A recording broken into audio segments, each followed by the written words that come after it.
Hey, everybody, welcome back to the Energy MD podcast, where we help people with long COVID and chronic fatigue, ME/CFS, and mast cell activation syndrome find and fix their real root causes of their illness so that they can live a life that they really enjoy. So I'm really excited about today's topic because we're going to be talking about Lyme and mold from a number of different perspectives, including the bioenergetics perspective from my friend Heather Gray. So let's learn a little bit about Heather.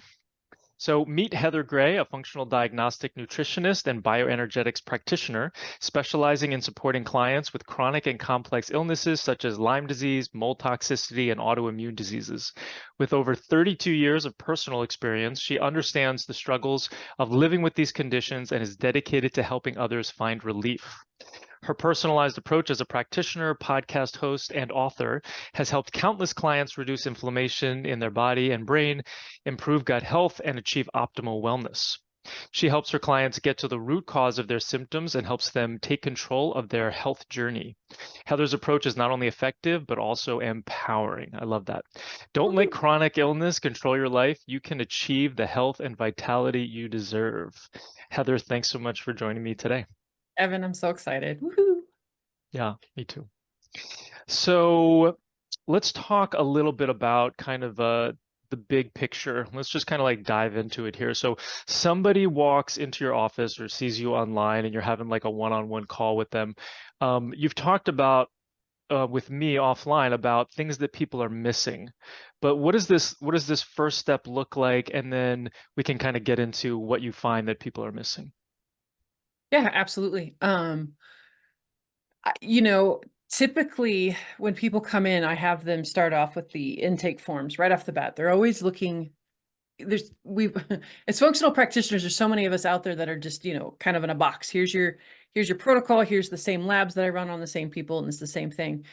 I found with a lot of Lyme clients, they've had to be their own health advocate for so long, right? Just like myself, that a lot of times they come to me with these beautiful pieces already in place, but a lot of times they're out of order, or they just might be missing a little corner piece off of one. And so I start off with it's like a 600 question intake form, medical history, all kinds of stuff. And it really helps tease out, is it Lyme? Is it mold? Is it co-infections? Is it parasites? Is it all of the above? Because you really do have to tackle these things in the correct order. Otherwise, you're going to end up spending more money, more time, and having to go back to finish, do steps over when things aren't done in the correct order. So that's typically how I'll start with folks. It's just to see too if we're a fit, because really when you're working with a functional, coach like myself, we're really dialing in the lifestyle, the mindset, the diet, the really hard stuff that people don't want to deal with. We've just been conditioned for a pill for every ill, and a lot of folks just, give me the quick fix. And I'm usually the one that's like, nah, I gotta dump your life upside down and see, what can stay and what can go, because if nothing changes, nothing changes. Or, like Dr. Joe Dispenza, his book, breaking the habit of being yourself. Like, we can't make a new paradigm with all the old tools and all the old thinking. So of course things are going to have to change. And so that's the biggest way I start with folks is just really getting a good handle on what it is they're going through, what they've already tried, where they're at in their journey, and meeting them there. Yeah, I think that's really powerful, being able to, for people to realize that, the reason why they got here is in a significant part mindset, right? And who they are and the way that they think about the world. But it can also be scary, right? For people to kind of like make those changes. So what are you essentially asking people to do when it comes to making those changes? Is it like a mindset practice? Is it meditating every day? Like, what do you like to see? So it's funny in the beginning, because I'm kind of a rip the Band-Aid off type of girl, right? So with me, I was just like, you want me to do all the things? No problem. And then I'm finding out that I'm a really small percentage of people who do things that way. So I had to start working with my clients a little slower. And actually, Dr. Tom O'Brien taught me that one when he came on. He's like, the first month I might have them go gluten-free. And then the second month we work on dairy-free. And then the third month, and I'm like, oh, that's interesting. Because I usually just take, right off the bat, I want you gluten-free, grain-free, dairy-free, and then my people are like, ah. So there's a gentler approach, I'm finding out, go figure. That this is really a marathon. It's not a race. You didn't get sick overnight, and it's not going to be overnight. And so I've really settled in with my clients to give them the expectation 3 months, 6 months, 9 months, a year, sometimes a year and a half, 2 years. That's one thing I love about Dr. Rawls when he talks about his Lyme journey is that it took him 3 to 5 years to get better. And he was one of the first practitioners out there that I heard really giving that honest estimate of time. All too often, I think people get caught up with some of this gimmicky crap, this marketing stuff that we put out there. I fell for it with the business stuff, build your business and reach 6 figures in 3 months. No, it doesn't work that way. Like it might work for a 1% of a person who tries it. Everybody else, it's a huge failure. And it's the same thing with health. There are no shortcuts. Do not pass go. Do not collect $200. It's, those little incremental steps that add up to big wins by the end of the year, so it's, looking at your environment and what can we detox out of your environment? Or do you have those crappy Febreze, plugins and scented candles and laundry detergent and all that stuff just wreaks havoc on your liver and your hormones? What kind of thoughts are you thinking every day? What are you eating? And so it's this systematic approach to, like I said, a kind of, replacing the bad with the good, replacing the bad with the good, so that people don't feel, one, overwhelmed, two, like they're missing out.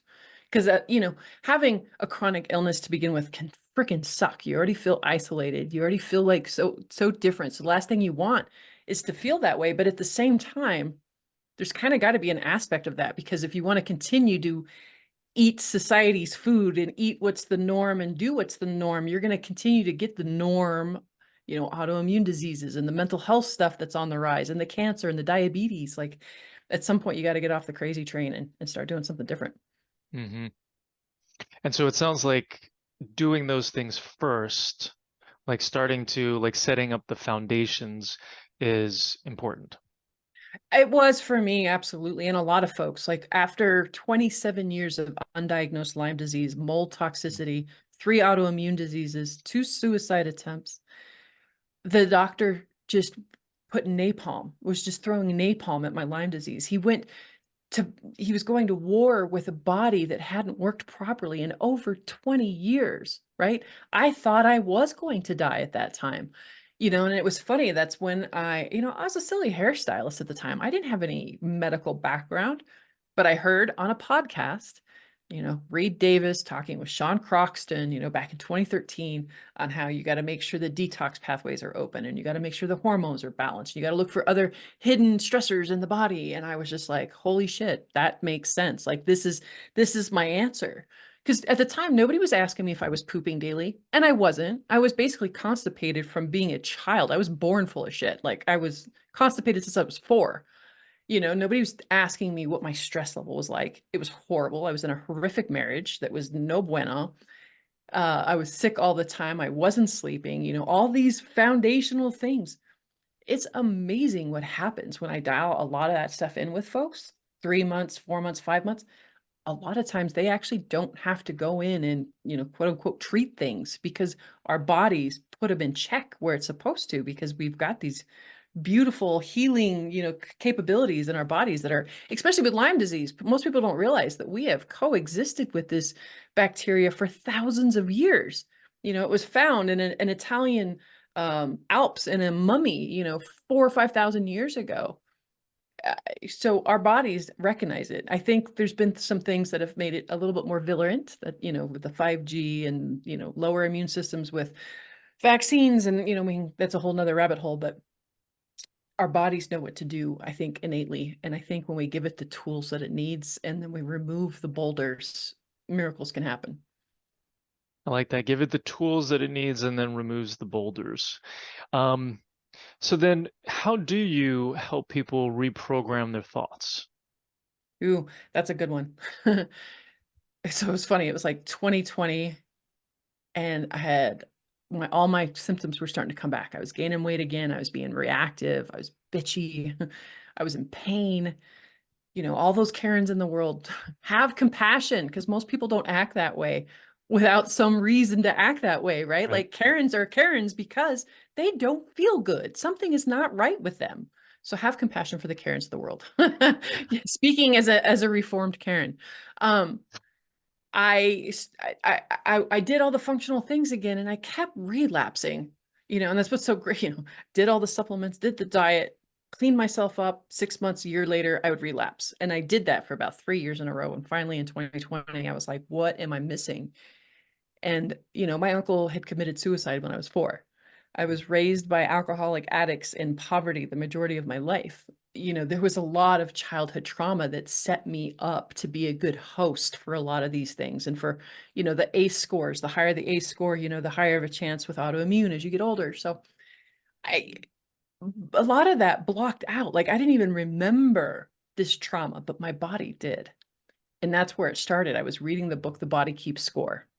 And if you've ever read it, it's brilliant. It's ridiculously triggering. Like, I'm on the couch, ugly crying, and my husband's like, what are you reading? I'm like, this little girl and her dad. And he's like, no, I don't want to hear it. But it was the first time that it was brought to my attention, our autonomic nervous system and fight or flight, and you can't heal when you're in fight or flight. And, things like oh my gosh, I forgot the NLP, word. And not NLP, but where you're rewiring the brain, where the brain sees itself. plasticity, neuroplasticity. No, crap. I can't believe I forgot the name. I just said it like an hour ago. Anywho, um, but like somatic experiencing work, breath work, bioenergetic stuff, plant medicine, so from there I went and did ayahuasca, and I've done 2 psilocybin journeys. I've done 2 bufo journeys. And actually last month I did 2 weeks of low dose ketamine, and each time I do these things, it just gives me enough bandwidth in my nervous system to be able to handle what it is that I'm doing next, right? Because I was just wound so tight for so long with the mold, with the Lyme. There's so many things that can cause trauma, in the nervous system. We often think of trauma as like trauma, but it can also be toxins, heavy metals, viruses, bacteria, inflammation, alcohol, so many things. And I had the perfect storm for all of that. And so, I teach a lot of, like I said, somatic experiencing work. It's so sad too, because we have been brainwashed, a pill for every ill. And then a lot of these things, a lot of these tools, one, once you learn them, they're free. And 2, they can be ridiculously simple. I had a client, he worked with me for 1.5 years. My anxiety is really bad today. Can you give me another supplement? Have you done your VUs? Have you gone out and grounded? Have you done your breath work, your box breathing? Have you done, and I just kept going down the line, and no, no, no, no, no. And I'm like, I'm sorry that that you're not understanding how important this stuff is. Like there's research behind it too. It's not just woo woo out there. There's research behind this stuff, but you have to take the time. You have to set yourself up for success. I usually tell my clients the best time to do it is right before you eat, right? Because if you can get your body into rest and digest before you eat, like how many Americans have got digestive issues, and doing something like a couple rounds of box breathing before they eat, like game changer. Yeah, that's a really good idea. So, I want to define a couple things that you've mentioned. So, what is a Karen for those people who don't know out there who are over the age of 40, I guess? Yes, unfortunately, I have so many good friends named Karen, and I hate what we've done with the name, but it was just a derogatory, expression that came about, I don't know, probably around 2020, I think around COVID, maybe a little sooner, about people who are just, busybodies, cranky, just, the Karens of the world. And so reactive, just not very nice. It was kind of a derogatory term. When you said that, most people knew, oh yeah. And that was definitely me. Or Karens. I know, poor Karens. I'm doing stand-up right now, and in my bit, I talk about how I'm changing. I don't want to call people Karens anymore because I don't want to shit on women. And instead I changed the name to Stan. And so when Stan's acting up, I can go yell, shut up, Stan. It's a lot more fun. I love that you do stand up. I could totally see you doing stand up. You I'll know come. Dr. Shea, right? Yeah, I know he Dr. does it. Sam Yeah. Shea. So he lives just in the town next to me. And I literally met him for lunch one day. Within 5 minutes of talking to him, he's like, have you, because he's a stand-up. He's like, have Right. you ever thought of doing stand-up? I'm like, no, why? He's like, are you kidding? He's like, look how expressive you are. He's like, do you have any trauma in your life? And I said, how much time do you have? And so he wrangled me into this stand-up class, and we actually have our first showcase next month in a couple weeks. So I actually got on stage for the first time last night in front of people and tried it out. It was nerve-wracking. And It went really well. I had a lot of fun. It was the wrong crowd when I walked in. My jokes are made for people in their like mid 40s plus.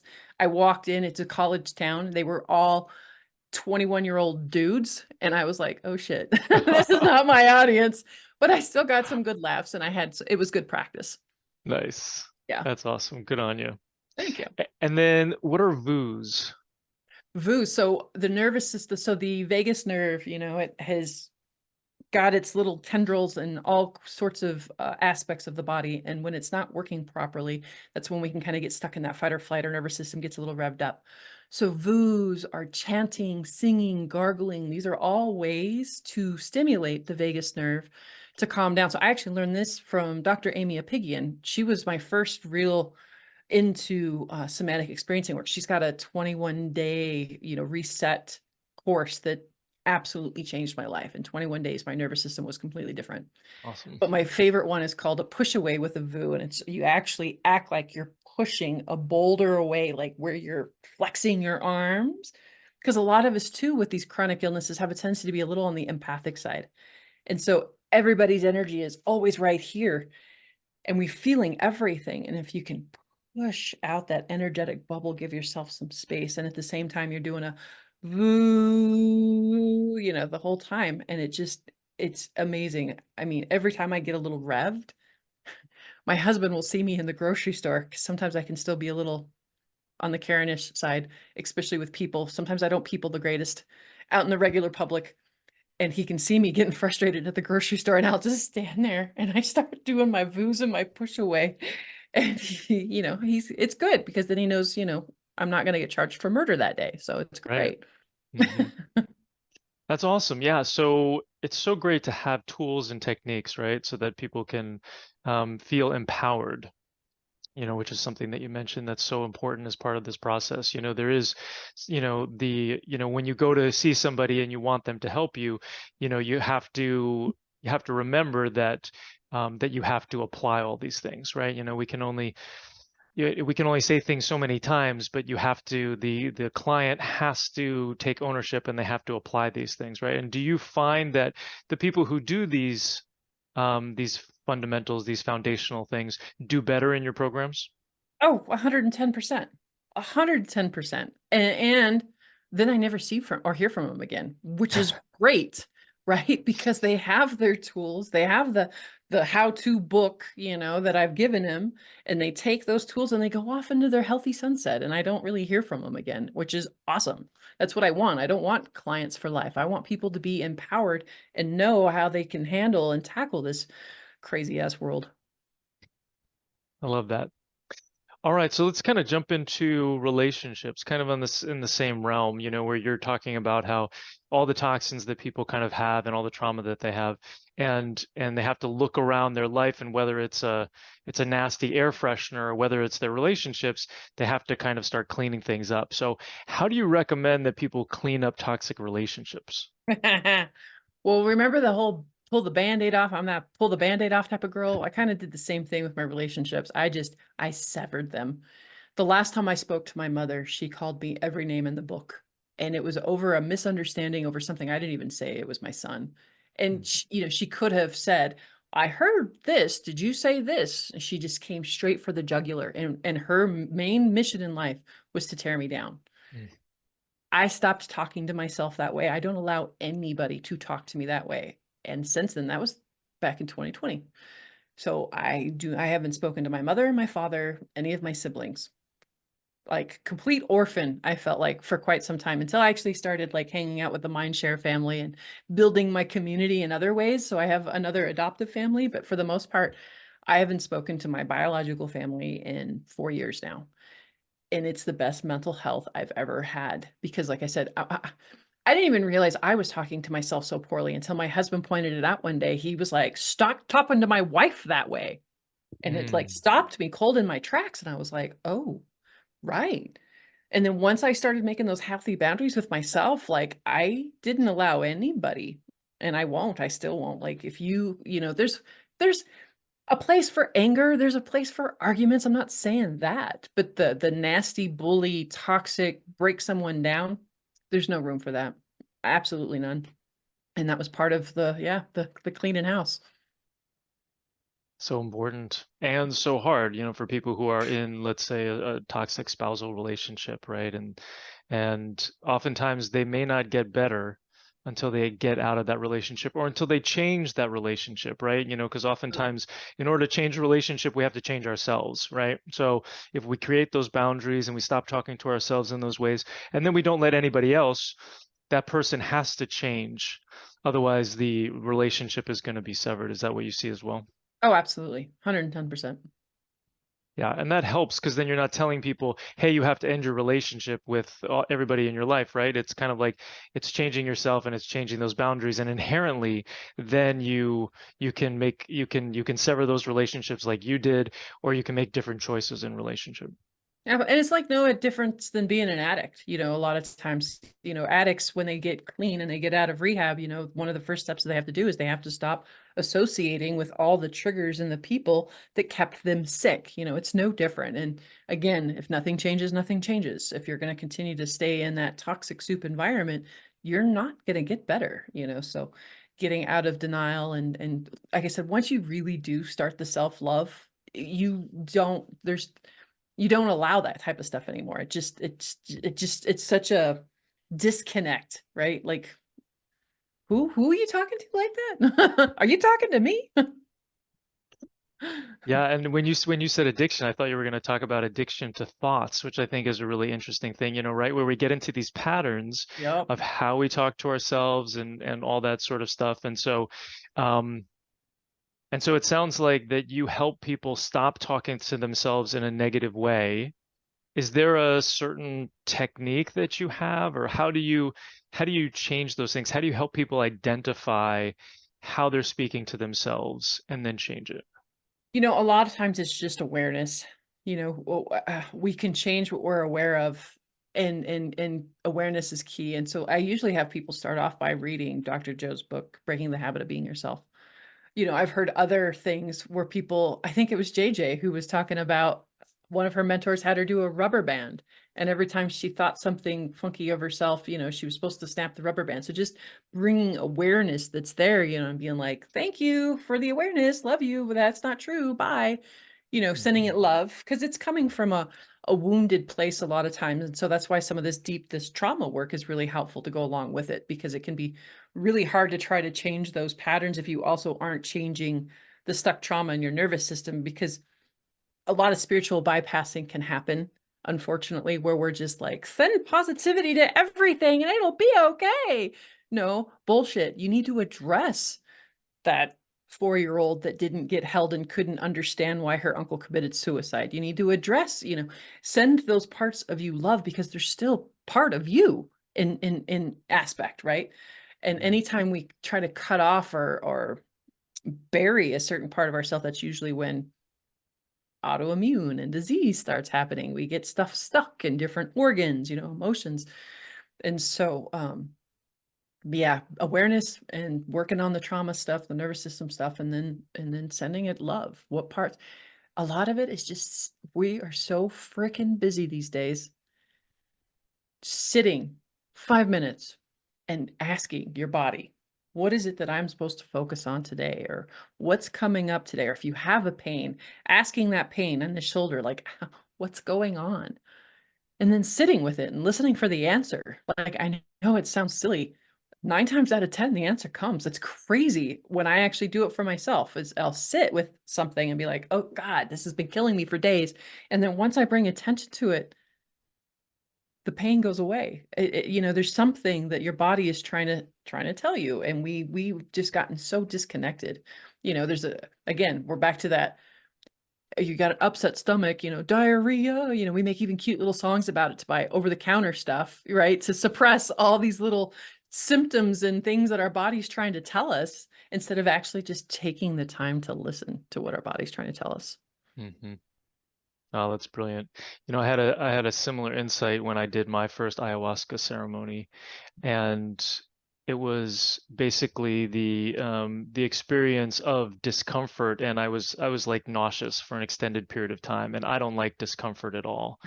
Um, and so but I was paying attention to it, and I was just looking at it, and I was asking it questions, right? And it provided me that moment of pause and that mindfulness where I could then ask those questions, and then I could get that insight where all of a sudden then it went away, and I was like, oh, you mean I just have to kind of like pay attention to the discomfort that I'm experiencing and send it some love, and it's going to go away? And the body was like, yeah. I was like, oh. Well, that's really interesting and Noted. insightful. Yeah, exactly. Yeah. And so, I mean, I love the fact that you're also kind of pursuing the psychedelic path, because I found that to be very helpful for me as well, and especially in the realm of mindfulness, where it kind of like slows everything down for me, and I'm able to see all the judgments or the non-judgment when I'm in that sensation. But like, it's like I'm having a conversation with somebody, or I'm just existing, and I'm like, where are all the judgments that I'm normally having on a moment-to-moment basis? Like, where have those gone? And so I feel like that's how psychedelics have really helped me, is by, especially with the mindfulness. What has your experience been? With the psychedelics? Has it been the mindfulness? Is it the self-love? What's benefited you? It was an entryway into my emotions. I belong to a personality profiling group in Boulder. It's called Higher Alignment. It's like personality profiling on steroids, but they have a communication link, and it's, you have the combination of think, act, feel, and that's me actually. I think first, I get into action, and then I feel. But I actually have a hard time getting into my feelings. I kind of stay in this think, act loop. And so all this trauma, all this stuff that I've been through, and it's quite horrific. I never once spent time crying. I never grieved. I never felt any of it. And so, like Mhm. that first ayahuasca journey, I wailed. I've never heard myself make those noises before. I cried at a depth that I didn't even know was possible. My Mhm. second psilocybin journey, I shit you not, if you would have picked up the tissues that were around me at the very end of it and weighed it, it probably would have weighed 2 pounds worth of snot and tears. Like that seems to be my MO, is really letting myself deep feel. The ketamine was fascinating because that's one of the brilliant parts about ketamine is it lets you go to these dark, dark places in a slightly disassociated phase, so where you're not, where it's not so heavy like other psychedelics. And it was fascinating to visit some of these areas in my life, because that was the other problem that I worried about a lot, because my memory was gone, like from age 16 and below, gone. Wow. Partly from Lyme disease, partly from mold toxicity, and partly from trauma. My body was trying to protect itself, right? And so I'm like, crap, how on earth am I going to heal this stuff that I don't even know what happened? And that's been the beautiful part about ketamine too, is it actually helps bring back. And so remembering some of these things, but not being just taken down by them, but being able to be like an observer and being like, oh, that's what happened. That's why I act that way when blah, blah, blah, blah, blah. Mm. It's just been fascinating. It's been such a cool journey. I never in a million years would have thought that I would have been that person. And in the last couple of years, like I said, done all these different journeys.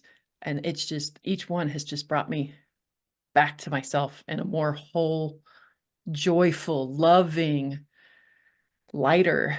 There's such gifts. So Mhm. we live in such a cool time right now that we're able to play and really learn from these medicines. I agree. And so how do you coach people on when to incorporate some of the psychedelics? I mean, do you talk to your clients about it? And if so, when do you tell them that it's a good idea to partake? Ooh, that's a good question.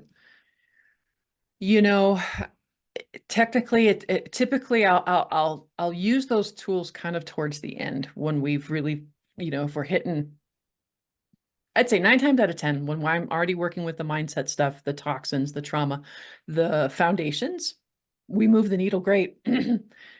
I kind of save the psychedelic stuff for last if I'm having a tough time breaking through with somebody. And then it's like, okay, well, maybe we need some bigger, heavier hitters than what I can provide. And then that's when I'll have them go that direction. Because it's not something that I do.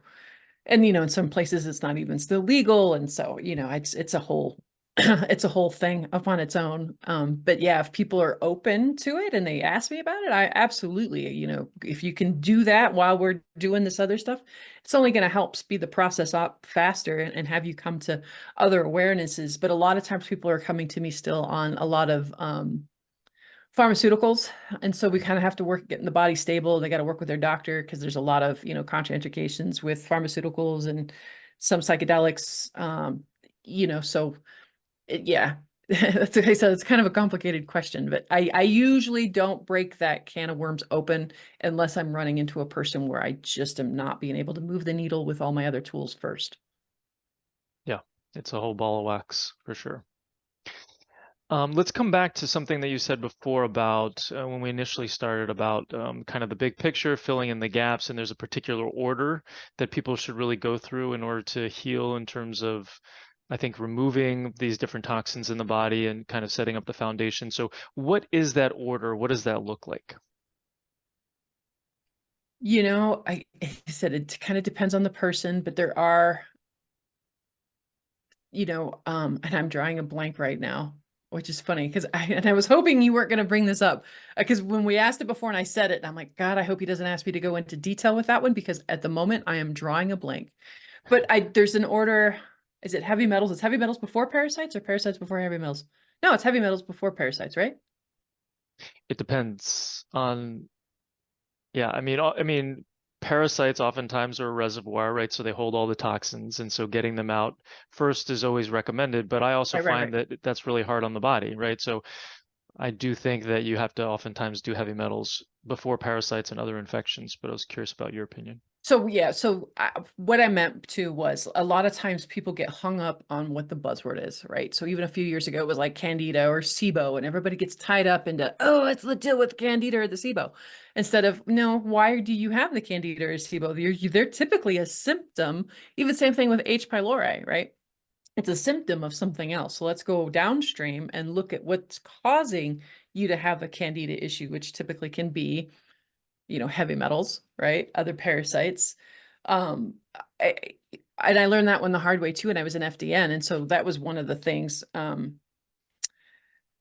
went straight after Candida first, not addressing other parasites and bacteria and not realizing that Candida can actually live off of other creatures' excrement, right? So even though I was starving myself of sugar and doing this hardcore Candida, because I hadn't dealt with the parasites or the bacteria first, the Candida was still getting fed to a certain degree. Does that make sense?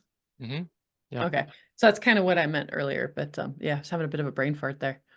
it's all good. And in terms of Lyme, do you find that going after the co-infections first is makes people more successful? It depends on what they're presenting with. It depends on, I kind of really with symptomatology, what are their things that they're complaining about worst of, and is it more something going towards BART or Lyme, or is it, a Babesia thing, trying to hit that thing that's gonna really move the needle for them the fastest so that they don't lose hope, right? Get discouraged. So it just kind of depends on what they're presenting with. So I know that you use the Cellcore products. So do you think that the worms that are coming out from taking Mimosa pudica are actually worms, or do you think that it's the biofilm that's coming out? I think it can be a little bit of both because I noticed too, especially when I do coffee enemas, I was starting to get things and I couldn't quite tell, like, what is that? Is that a worm? Is that mucus, right? Or is that the biofilm? Like, what is that? And so I actually had taken a few of those in and they didn't test positive for worms.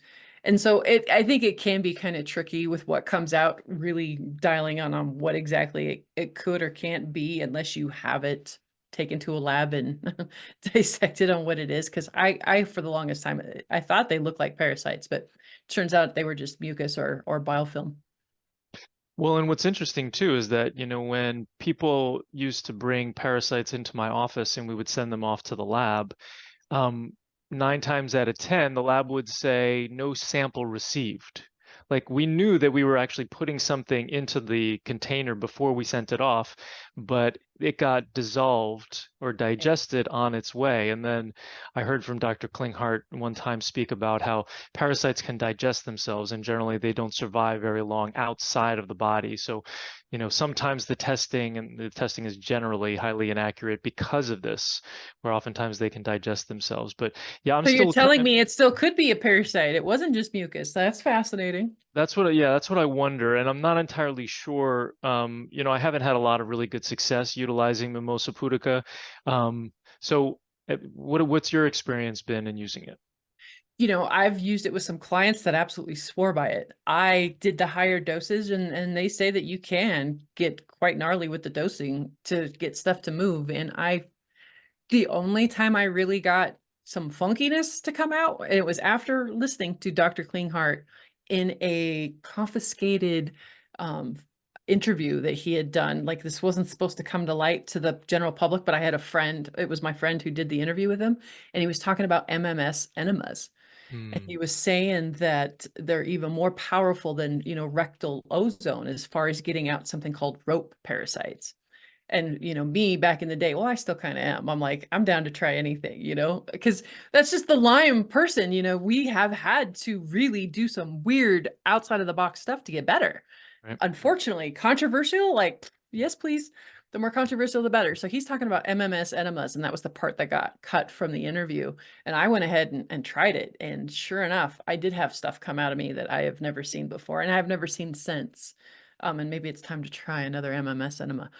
But yeah, it's fascinating, and if you go to the Cellcore conferences, they'll show you pictures of people with, tapeworms and flukes and all this craziness that comes out. I'm slightly jealous because I'm like, oh, I've never seen any of that before. I want to see that. Right now I'm taking a high dose ivermectin because I felt like I'm dealing with something, and my doctor put me on some ivermectin, and I've been, like I said, and then hitting the coffee enemas, and it's still just poo.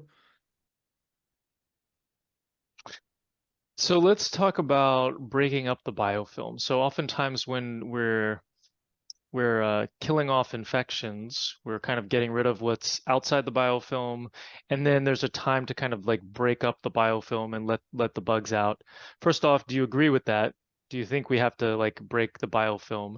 And number two, if you do agree with that, then how do you order it, or how do you time it in your treatment? Yes, and all of it's yes and.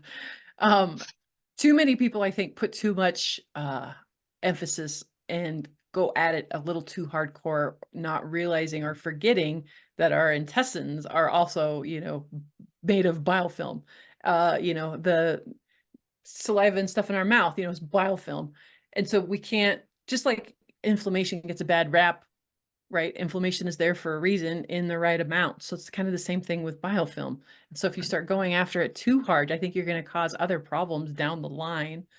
But there is, because Lyme is so stealthy, and so many other these critters are so stealthy at covering themselves up in our immune system in the biofilm and hiding, that yes, you do have to, I think, break some of that down to really get in there where the bugs are. Some of my favorite like gentle ones, I mean, with stevia, like Neutr Medics makes a stevia extract that's supposed to be really awesome on biofilm, and I've had some really great luck with it. And it tastes good. It does. What Nice. about you? What are some of your favorites? For breaking up the biofilm? Yeah. Yeah, well, I agree with you. I find that oftentimes if you break up biofilm too soon, then all of a sudden you're just increasing total body load of all the toxins, right? So I also like the Neutr Medics products. I'm moving more and more to those products because for ease of use, they can be combined all in one glass. It gives you a little bit more flexibility in terms of you have to take, just one drop of those isn't going to necessarily give you as much die off as you get like with Byron White formulas, which are so potent that sometimes you put one drop on the hands and all of a sudden there's a whole bunch of die off. So I do like the Neutr Medics, and they do help with some of the biofilm stuff. But then I'm using, nattokinase or serapeptase. And, for some people, we have to start off with sprinkles. That's kind of the joke with like the MCAS or the mast cell activation people, right? Is that you have to start off with sprinkles just because they're going to react to it. But a capsule or two a day, depending on who they are and how much they have to how much they have kind of like under and inside the biofilm. Yeah, I absolutely love the serapeptase from Neutr Medics as well. It's such an awesome product. It's a good product for sure. So we got a couple minutes left here. So I want to That talk went by about. fast. I know, right? It was a lot of fun. I want to talk about the Nikki, the wearable device that you recommend. Tell us about it. Yeah, so at the end of it's so funny. So like regular medicine is where we're used to working, and it's a pill for every ill. And then we had functional medicine come along and we're like, we get to the root cause. And then I started finding out there was actually another little layer that a lot of people aren't addressing, and that's the bioenergetic field. We're bioenergetic beings, we're electrical beings, right? And if we can measure our magnetic field around our heart with an EKG. We can, measure the brain with an EEG. And if these magnetic fields aren't in coherence with each other, we're going to have disease. We're going to have disruption within the body. And so we need these things like a symphony to all talk with one another and work with one another. And if we're out of sync, even with the Earth's biomagnetic field, right? That's why something so simple like grounding or earthing, putting your feet on the ground, the bare ground, 20 minutes a day, can be such a change in a person's. I have a funny story. My stepson, he was acting all angsty, kind of like a little ass, like crawling out of his skin, and he just was just not being nice. And I sent him outside. I said, I want you to go sit outside, put your feet on the ground for 20 minutes, don't come back in. And he fought me on it. When he came back in, I kid you not, that kid was a completely different kid by just getting out from underneath his computer, the freaking fluorescent lights, the Wi-Fi, get outside, feet on the ground, completely different kid. So our bioenergetic field, a lot of times, if we're not, like I said, talking to it properly, a lot of the physical things that we're doing aren't going to have its full effect. Supplements, the way we take in minerals, like all of it is affected. And so there's so many amazing programs out right now that are great for diagnostic, but I really had a hard time finding something that actually moved the needle as far as helping a person feel better. And I had the founder of Nikki on my podcast, and I just absolutely fell in love with him and with the work. And he sent me a few, and total game changer. It doesn't actually diagnose anything. It sends frequency through a red light. It looks like an Apple Watch. But if you're having lack of energy, you can dial in energy, or if you're traveling, you can use the EMF protection, or allergies, you can use the allergies. There's so many different frequency sets on there, and their main claim to fame was the Lyme frequency set. Back when they came out with it in 2016, it was called a Wave 1 device. And it was funny because I dismissed it because I was used to working with these $20,000-$30,000 frequency things, technologies. And here this thing was being advertised for $1,500 at the time. And I was like, there's no way that thing works at $1,500. And it kept coming across my awareness. And so I was like, okay, God, I get it. And then I chased down the CEO to have him on my podcast. And then the rest is history. So at $299, what it can do for people, it's ridiculous. And at $999, what it can do with the Lyme folks. Like, I did an interview with an 11-year-old who was completely bedbound from Lyme disease, tried all this other stuff, wore the Nikki for 5 months, and was back at school. We have her doing video where she's back to playing tennis again, like over and over and over. It's not a magic bullet. I tell people all the time, you're still going to have to work on the mindset. You're still going to have to detox. You're still going to have to change your diet. but it really does help move the needle. And they've put it together so brilliantly. Like the first day, it's like 1 minute of Lyme and like 30 minutes of detox. And then the second day, it's 2 minutes of Lyme and 30 minutes of detox. And so it's slowly moving you up, because people in the beginning with this technology were actually herxing. And even some of those MCAS people can still, get a little bit of a herx from it. But we try to start off really gentle, just to help move the needle on all aspects, because sometimes that's what it takes to really help out people with these really complex cases. Brilliant. Yeah, I'm excited about learning more about that. So people can learn more about you at thelymeboss.com. Is that right? Yep, and that's Lyme, Lyme, not lime. We're making margaritas. That's right. Thanks for that clarification. And when you go there, you've got a cool quiz. So it looks like, is it Lyme disease? Take the free quiz. Yeah, absolutely.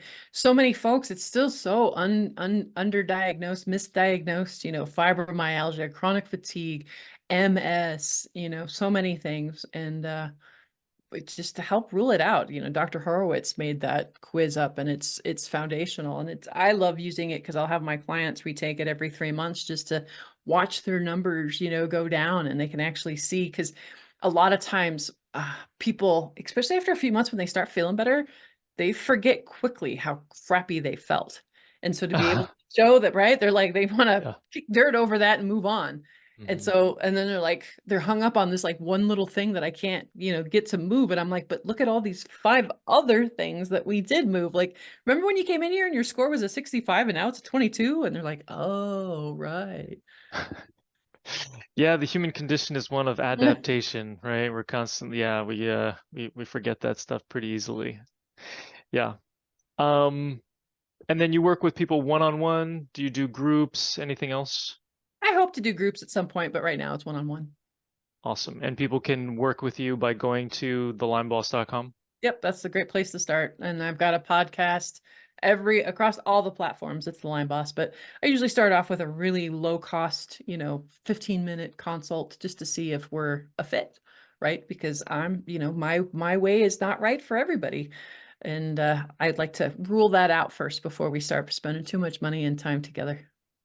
Very important. Heather, thanks so much for joining me today. I really appreciate it. This has been awesome. Yay. Thanks for the opportunity. I so appreciate it. So if you have chronic fatigue, long COVID, or mast cell activation syndrome, and you're looking for help, check us out at energymdmethod.com. We have a program for almost every single budget, and we're here to help. I hope you learned something on today's podcast. If you did, please share it with your friends and family and leave us a 5-star review on iTunes. It's really helpful for getting this information out to more people who desperately need it.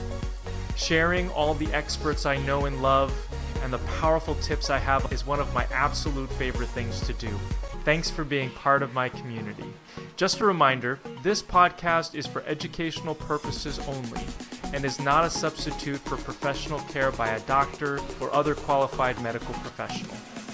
It is provided with the understanding that it does not constitute medical or other professional advice or services. Thanks for listening, and have an amazing day.